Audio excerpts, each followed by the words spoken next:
Today we are going to be working on personal titles and initials. So yesterday we worked on abbreviations. So it's kind of similar like that when we are talking about personal titles. We are still using those abbreviations of Mr., Mrs., doctor, governor, captain, and junior and senior. But we're also going to add the skill of using initials in a name. So initials can be used for a middle name, a last name, a first name.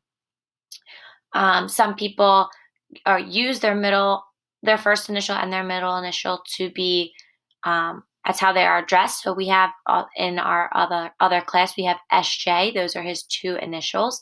You could have MJ. You can have CJ. Different things like that can be personal titles, how you address someone, but it is their initials that you are using. So as we recapped yesterday, our abbreviations always start with a capital letter if they're addressing a person, and they end with a period. Same thing with our initials. Our initials will be a capital letter, and they have a period after them when you are using them. So some of our examples, if you look at our second box right here, we have Mrs. and Mr. Jones move next door. So our personal titles would be Mr. and Mrs., and you see they have a capital M with a period at the end. Both of them, Mr. has the capital M and the period at the end. So those are two personal titles. Our next one, we have Dr. Smith put a cast on my arm. So we have doctor as our title. So we see our capital D, our lowercase r, and our period at the end. And our last one is an example of initials being used. CJ went to get ice cream. So his two initials are the C and the J. As you can see, there is a period after the C and there is a period after the J. So even if you're using two initials, you always have to have a period after the initials. So down here at our bottom, we have some practice. There are some places where we need capital letters and we need some punctuation. So you can go ahead and pause the screen and try the first one where it says Captain Ronald S. Smith.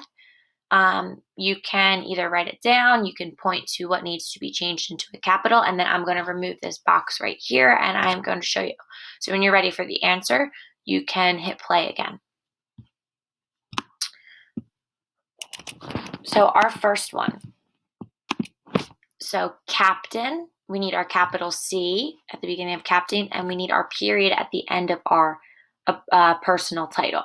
So then we go into Ronald. Ronald is a name, and from yesterday from earlier in the week, we know that a name needs to have a capital letter. Then we go to S, which is just going to be our initial, but we still need that period after the S, and then his last name is Smith. Last names also need capital letters. And for the next one,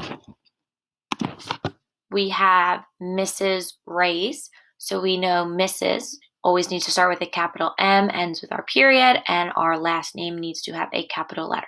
So when you're ready for the last one, you can hit play again, and we will see how to do Governor Frank J. Miller. So Governor Frank J. Miller, you need the capital G for governor and our period at the end of our governor. You need your capital F for Frank. Now J is his initial, so you're going to have to put the J with the period, and then his last name needs a capital letter Miller. So these are our examples. You can always refer back to them when you are doing your work. If you need any help or have any questions, you know how to reach me.